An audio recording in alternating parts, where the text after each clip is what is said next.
Hello, what's up sa inyo mga homeboy, homegirl? It's your homeboy Jonah nagbabalik. So, nandito ulit tayo sa may basketball court. Makikita nyo, may rehas. Yan. Tayo sa may basketball court ng Sato. Yan.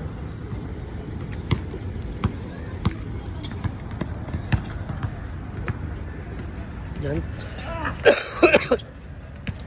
So, hanggang ngayon wala pa rin akong trabaho.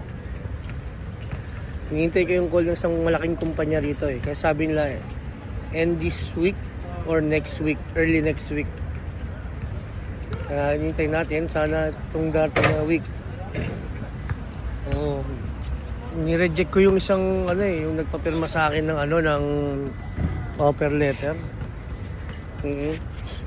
Kasi iniisip ko maganda siya 3,000, kaso yung basic niya 900. Tapos yung allowance siya 2,100. So iniisip ko na